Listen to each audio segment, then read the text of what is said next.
Hello, I'm Alan Capper of South South News. In the changing global economy and all the economic and political circumstances that sometimes seem to be different every day, it is true that sometimes island states face even greater challenges than the landlocked countries. We have an opportunity to examine some of these challenges. I am with the Honourable His Excellency Roosevelt Skerrit, who is the Prime Minister of the Commonwealth of Dominica. And we are very honoured to have you here, sir. Thank you. Thanks for having me. I'm very happy to be here also. Well, it's a pleasure. And tell me, you've been Prime Minister now for several years. This is your second term, I think? I'm going to my second term, yes. Yes, as Prime good. Minister. It's about 8 years now. What were your immediate challenges when you became Prime Minister? What were there were a number of priorities, and what really struck you as the things that we have to do first or attempt to begin? Well, first of all, when I came into office, we were in the middle of an IMF program, right. A structural adjustment program with the IMF. Right. So that was the immediate challenge in closing the fiscal gap. And we had to implement several structural policy programs, also fiscal policies, to seek to address the very serious economic challenges. But we have been able to successfully complete the IMF program. That ended in 2006. And the IMF will tell you that Dominica, in large measure, has been sort of a poster boy or poster child insofar as being able to successfully complete an IMF program. That was a challenge, and of course we had challenges with the infrastructure, and we had to place tremendous emphasis on the infrastructure in terms of air access, in terms of the road network, the ports, and we have been investing heavily as a government in those areas. With the infrastructure? With the infrastructure, that's right. Yeah. You still don't have a major airport? No, we do not have an international airport at this stage. We have identified the location for it. We intend to build it. Of course, it will take some resources. Yes. And in the near future, we'll be engaging our partners with a view to looking at the construction of international airport. What we have done in the interim as a short-term project is to improve on the existing airport, to allow one for bigger aircrafts to land on the island, and secondly to allow for night landing at the airport. And we so far have been able to achieve that. So this is a short to medium term solution to the air access. So there can be direct flights from Miami or from New York into Dominica as we speak. But in terms of the bigger aircrafts, we certainly need to construct an international airport. Right. And the economy generally has been very dependent on produce, on fruit exports particularly. Yeah. That cannot be an easy thing to change without bringing some major investment in. That's right. So how are you proceeding with that?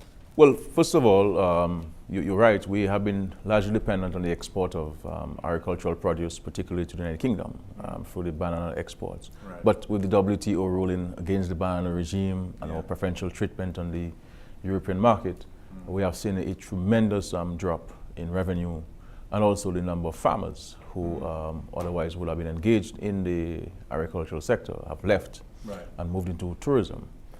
What we're seeking to do is to work on a number of very important economic initiatives. One has to do with the geothermal. We have tremendous potential there. And we believe if the government is able to successfully deal with the geothermal investment, then that would certainly cause there to be a serious turnaround in our economy. So we are now working with a number of international partners, the French and the French electricity company, the EDF. The European Union is working with us very closely.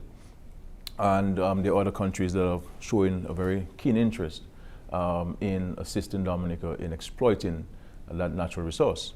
So we will be able to have access to renewable energy and less dependence on fossil fuel. And therefore in a position to encourage more investments in in manufacturing, which is very critical to the issue of foreign exchange earning. But very critically, importantly too, we would have the capacity to export energy to Martinique, to Guadeloupe, who are our closest neighbors. Right. And this is where the French are very keen, and the European Union, to work with Dominica to be able to export this resource. If we're able to export this resource to Guadeloupe and Martinique, and we believe that they have legitimate expectation because they're our closest friends, we have very strong traditional links. They themselves are in the same challenges with us in terms of the high cost of energy. The government itself has to subsidize the cost of gas and gasoline products and so forth. So if we're able to export to them, they would have a lower energy cost. They would also encourage manufacturing in their own countries. Right. And in return, we would be earning foreign exchange and, of course, expand the economy and be able to provide better facilities and services and amenities for people. So that is the linchpin of the economic turnaround that we're looking for. And if we're able to achieve that, and we're very satisfied that we're able to achieve this. Next week, for example, on the 5th of April, we'll be signing the contract for the drilling of the wells, the slim wells, with an Icelandic company. That's excellent. So we're hoping that we could start sometime in May of 2011. And we are very optimistic about that. The other area has to do with tourism. Yes. And we promote largely an ecotourism destination, ensuring that whatever development that is undertaken in the country has at the center of it the protection and conservation of the environment. That is very critical. So we had a number of prospects and opportunities in tourism. Yes, I was going to ask you about that. Yeah, we're marina developments, hotel developments, high-end... more hotels. More hotels, yes. High-end with international groups or? A combination of international groups, local investors, and of course the government is working with the local investors insofar as access to cheaper capital, lower interest rates. So we're getting there, and I think Dominica is at a stage where we are ready to take off, so to speak, because we large measure we are unspoiled, so it gives you a better opportunity to manage and to plan the investments properly, so that it doesn't affect the environment in any serious way. From what I've seen, I mean, it is a tropical paradise, if I could use that. It's a cliche, but it's true. It's known for its beauty and its nature, and also for its ability to give some solitude, peace and quiet from the normal lives that we lead. But another very important point, and which is a preoccupation of the UN, and is water. Yes. And water is going to become a very serious matter. And I still believe, if all due respect to all of us as world leaders, that we're not giving sufficient attention to the serious issue of water and the scarcity of water. And we need to take a proactive, preemptive approach towards addressing the impending crisis before it becomes a serious crisis. Well, we're beginning on that. Yeah, we're beginning on it. And it is a priority. There's no question about it. So we have the capacity to export millions of gallons of water on a daily basis. So you are self-sufficient in water? We're self-sufficient in water. There are no desalination plants in Dominica. It is purely surface water. We have millions and millions of gallons of underground water that we have not touched at all. Well, that is a wonderful position so it is there. Yes. And we have the capacity to export. There are, in fact, facilities at every one of our ports in Dominica to be able to supply the ships. We supply the cruise ships at present that come into the region with fresh water, and also the cargo vessels which pass through our ports. Right. But in terms of selling water to the US or selling water to the Middle East or selling water to China, we have the capacity to do that. And I believe the international community, as we've started to give attention to it, must look at where are the sources of water, where are the challenges, and to see how we can work together. And of course, from our standpoint, yes, there will be an economic opportunity, but in large measure, we believe that we have a moral obligation to the rest of the world. And whatever our resources, as small as it may be, we can share with the rest of the world. Well, that is wonderful. And long may that continue. Yeah, that's right. And you know, because it's important that as countries we're able to share the resources that we have to promote peace and well-being of our citizens. Well, and this for us is not largely an economic interest. It is largely we have a resource, as others have oil and others may have other things that they can share with us. And we're prepared to share this resource with the world. And very much strengthening your involvement with the United Nations Millennium Goals. This is extremely important and very good news, I must say. But in terms of tourism, is tourism on the increase? I mean, there are areas where tourism was once flourishing, and that's no longer the case, partly because of economic reasons in the countries where tourists used to come from, you know, in great numbers. Has that affected you at all, the global turndown? We have seen a small decrease in tourism receipts. From where? From the US in particular. Right. Yeah. But it has not drastically affected the economy because we have though our economy is small, but we have a more diversified economy as compared to our neighbors in the region.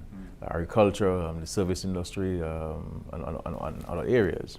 Manufacturing, we have some manufacturing.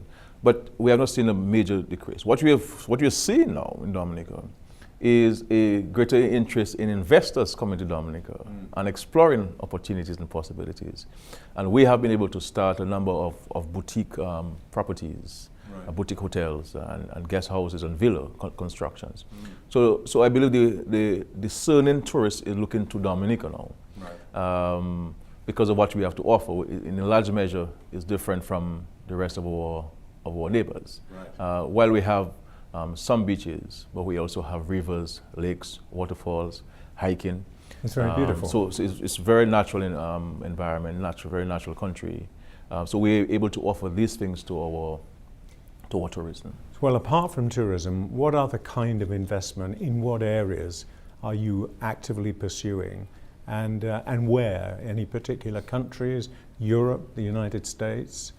Well, we have manufacturing is very critical, and we have the capacity, and of course, because of our arrangements on the CARICOM, the Caribbean Community, and the single market that we've created, Dominica isn't only the marketplace. The whole of the CARICOM is our marketplace, and our ability to have access to this market duty-free.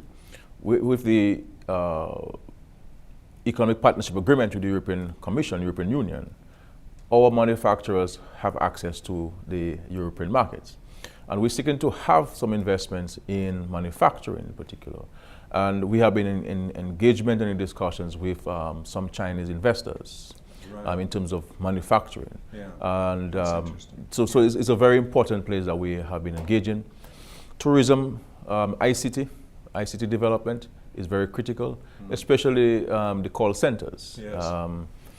Just this morning I had a meeting with an investor who's already in Dominica, and was saying to me that he intends to expand insofar as the number of jobs that he can create in the economy over the next few months. And how can we partner to cause this to happen? So a number of American businesses are outsourcing some of the services they provide to their customers. And Dominica has been able to benefit from this. A large measure because of our language. We have the English education. Our time zone, we fall in a very important time zone. Our work ethic is very commendable, and we're able to supply highly skilled, highly talented, highly educated young people to these investors. So we have been particularly attractive in that area. The other area has to do with education and declaring Dominica as an education zone, so to speak. And as you know, we have the largest offshore medical school in Dominica, the Ross University. And Dominica, through Ross University, supplies the most physicians to the US than any other any medical school, including the onshore medical schools. And we are expanding in that particular area. And Ross is now putting in more investments into the island, and also increasing the number of students who attend the university there. So the number of other areas, and of course agriculture continues to be very important. And while we move to tourism, while we move to ICT, while we move to education and so forth, in terms of attracting universities into Dominica, we cannot lose focus of the fact that we have to feed ourselves and feed those who visit our island. And a number of the islands in the Caribbean, from St. Thomas down to Martinique, Barbados, and sometimes Trinidad, St. Martin, depend on the agricultural produce from Dominica, in large measure, because we have a number of cargo vessels which go to these islands on a weekly basis. So that's a regional market. It's a regional market. And the UK was obviously an international market. That's right. And that's the one that's shrinking a little. It doesn't want to shrink a little bit, because obviously we're a small island, and we cannot compete with the larger, flatter countries where the cost of labor is much cheaper. Indeed. Well, let's just sticking with labor for a moment. You said earlier that some of the farmers, they were producing bananas and grapefruit and the rest of it, are now turning into the tourism industry. They have to do that. How difficult a transition for that? If you are a farmer, that's in your blood, you're probably second, third generation, and the world is changing, and suddenly they have to become part of the tourism industry. Do you have a formal training program for that? We have a formal training program for that. To be a taxi operator or tour guide, you must go through a formal program. Right. You have to be certified. Right. So to transport the tourists, you have to be certified, and you must carry your identification card wherever you go around the island. To be a tour guide, you have to be certified and registered by the Ministry of Tourism. Everybody who works in the line, insofar as the provision of services to the tourists are concerned, you must go through a formal training. Right.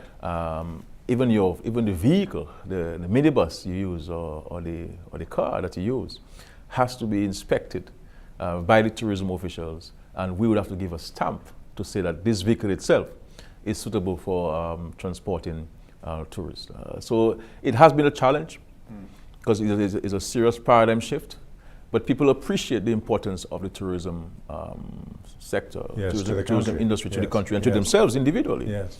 And well, this is very good for people. They're playing their part. People watching this who are planning to come, I think this is very reassuring news that the tourism industry is sophisticated in what is still a very, very natural environment.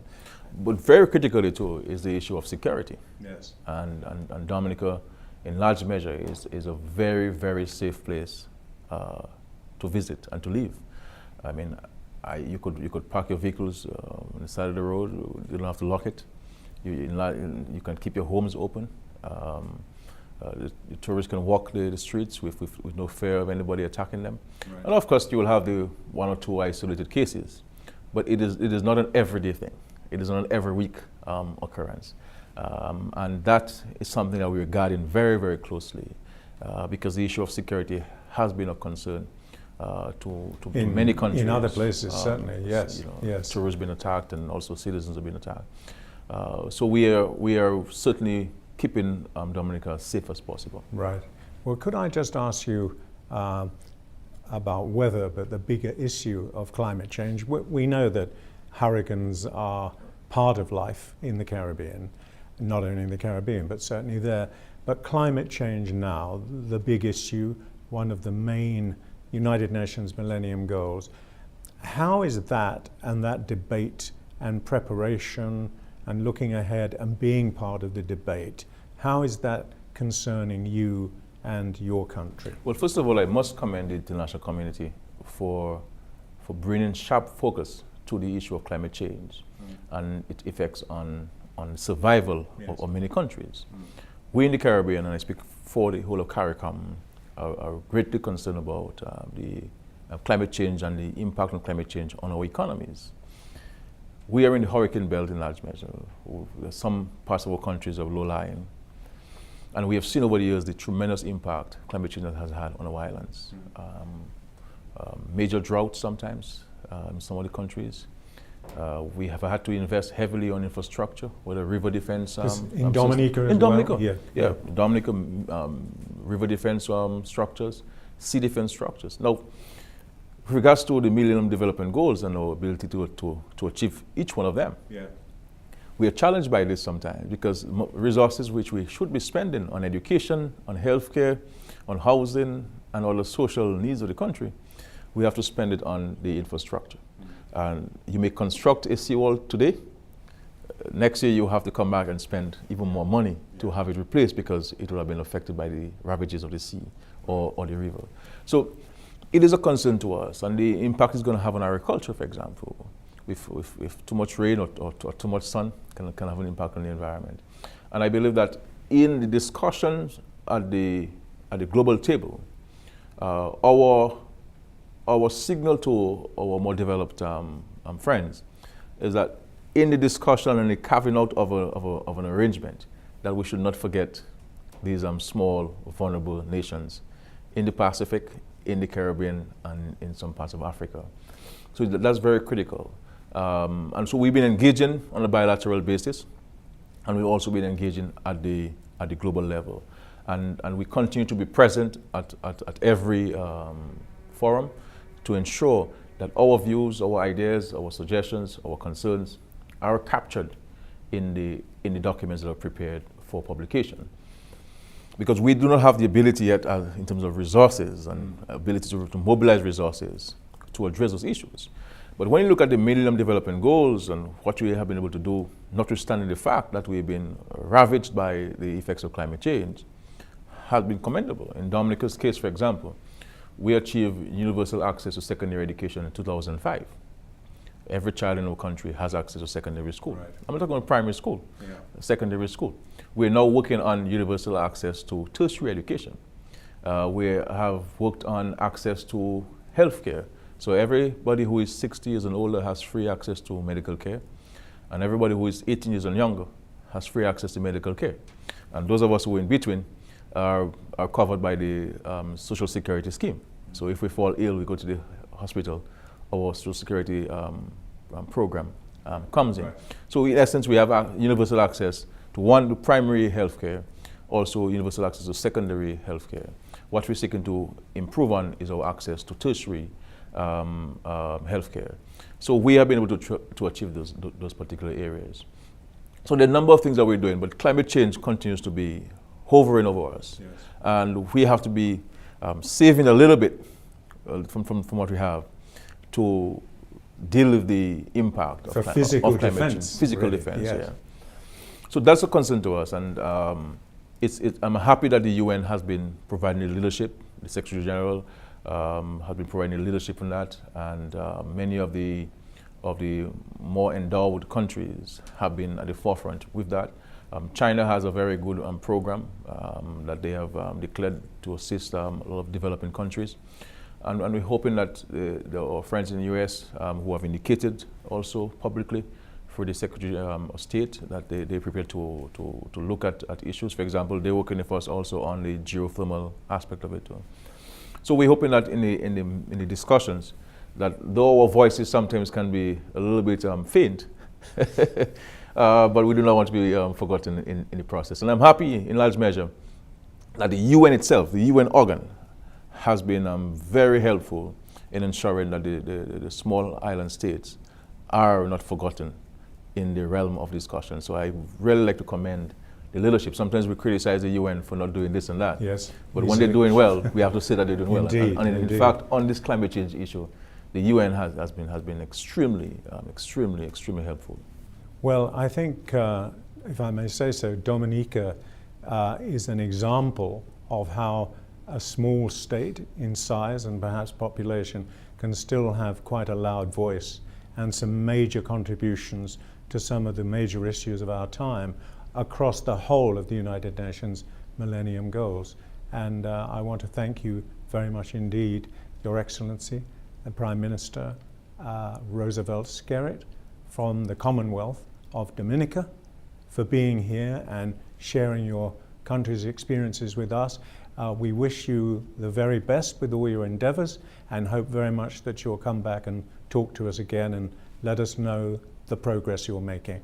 Thank you for being here. Thank you very much, and I'd like to thank South News. I mean, you are doing a tremendous job in seeking to forge better relations among ourselves as nations in the world and sharing our own experiences. And I want to thank you for affording me that opportunity to speak to the international community. And I want to say to the South News that we'll continue to promote what you're doing as you promote what we're doing. And I believe these are the kind of smart partnerships that we're going to have to cause the world to be a better place, a more peaceful place, and that a more progressive place, and where the voices of the fainter ones can certainly be heard. And we thank you most graciously for that opportunity. Thank you, sir. Thank you very much. Alan Capper, South South News.